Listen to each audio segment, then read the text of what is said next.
Baie welkom by vandag se luistermeditasie in hierdie eerste week van Advent.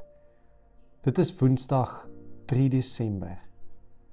En ons lees vandag saam Romeine 13 vers 11 tot 14 en ons gaan dit lees uit die 2020 vertaling. Ek steek die kers van hoop aan en nooi jou om tuis te kom in hierdie oomblik van lig en lewe.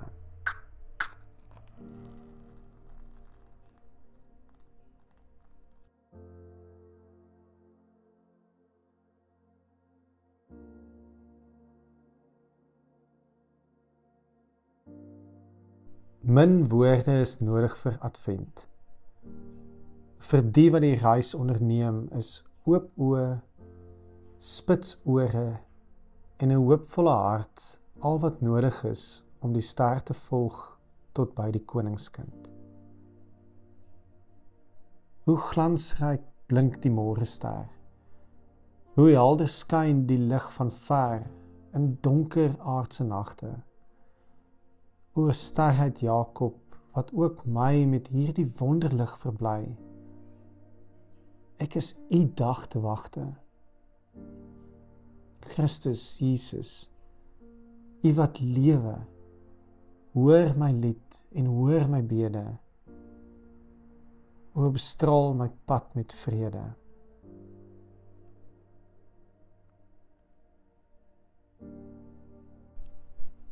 Romeine 13 vanaf vers 11 tot 14 uit die 2020 vertaling. Boonop ken julle die bestemde tyd, dat die uur reeds daar is om aan die slaap wakker te word. Ja, ons verlossing is nou nader as toe ons tot geloof gekom het. Die nag het reeds ver gevorder. Dit is amper dag. Kom ons doen afstand van die praktyke van die duisternis en trek die wapenrusting van die lig aan. Kom ons leef betaamlik, soos in die dag. Nie met gevyf en met dronkenskap nie. Nie met ontug en losbandigheid nie. Nie met risie en afguns nie. Beklee julle egter met die Here Jesus Christus en maak nie voorsiening vir julle sondige aard om sy drange te bevredig nie.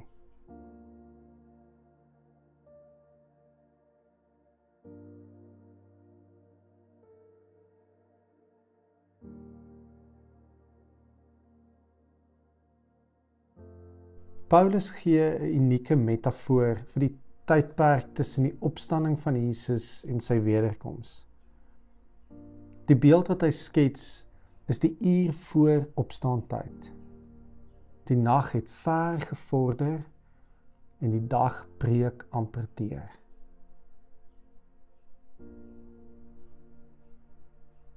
Waar in jou lewe is jy in so 'n tussentyd? Diep in die nag in, maar baie naby aan 'n nuwe dag.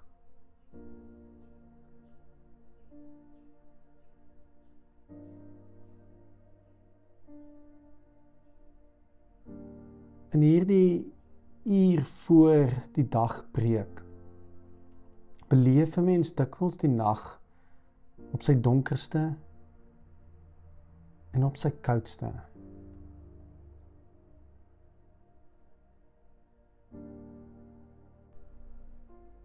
Aan ons kamer se kant van die huis groei 'n laning bome dig op mekaar. 'n bottelbrush, 'n jong wit stinkhout, 'n tamaai piesangplant en 'n Brasiliaanse peper wat al ewig mors. 'n sweterjoel voëls woon tussen die takke van hierdie bome. En klokslag elke oggend voor my wekker kan afgaan, begin die voëls luidrigtig sing. Ek kan die dae wat ek met my wekker wakker geword het op my hand tel. Die res van die jaar was as gevolg van hierdie voëls se gesingery. En ek kan nie help om daaraan te dink as ek nadink oor Paulus se metafoor nie. Hoe klink die klanke van die koninkryk net voor die opstandingstyd van God se nuwe hemel en nuwe aarde. Wat hoor jy in hierdie laaste uur van donkerte voor die lig aanbreek?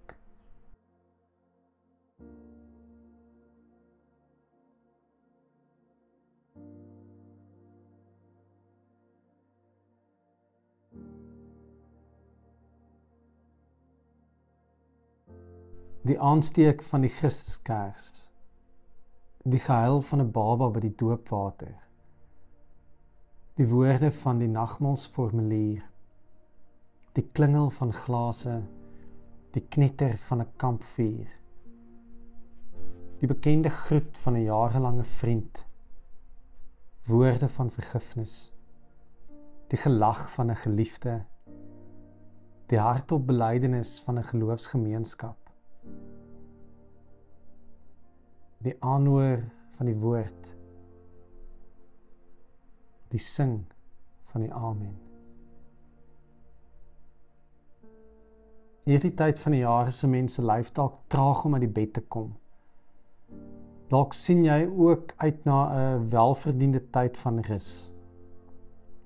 Inlê in die oggend, of weer terugklim in die bed met 'n tweede beker koffie en 'n goeie boek. Vir 'n huisgesin met skoolkinders en tieners wie se ritmes deur vroeg opstaan en vroeg gaan slaap bepaal word, is die komende weke 'n lekker tyd van salig onbewus wees van die bestemde tyd. Die vakansie is immers op sy lekkerste as jy geheel en al tred met tyd verloor het. En tog is Advent allerminste seisoen van slymer en slaap. Die kerk is soos kinders wat nie wil gaan slaap nie. Ons steek elke dag die kerse aan. Ons slaap lig. Ons wag nie vir ons wekkers nie. Ons spring die voëls voor. Ons trek ons nagklere uit en beklee ons met Christus. En ons rol ons moue op vir nog 'n hoopvolle dag in die koninkryk van hierdie vredeskind.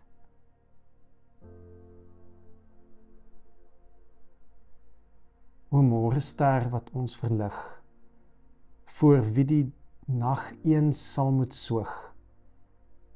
Ons weet die dag kom nader, die dag waarin geen einde is en ons as uitverkorenes vergader by die Vader. Christus Jesus, o verlig my, leer my, rig my, vors van ere, kom, ja kom, ons wag, o Here.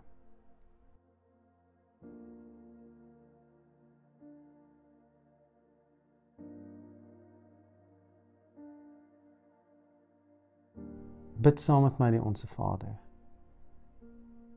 Ons Vader wat in die hemel is, laat U naam geheilig word. Laat U koninkryk kom. Laat U wil geskied, soos in die hemel, net so ook op die aarde.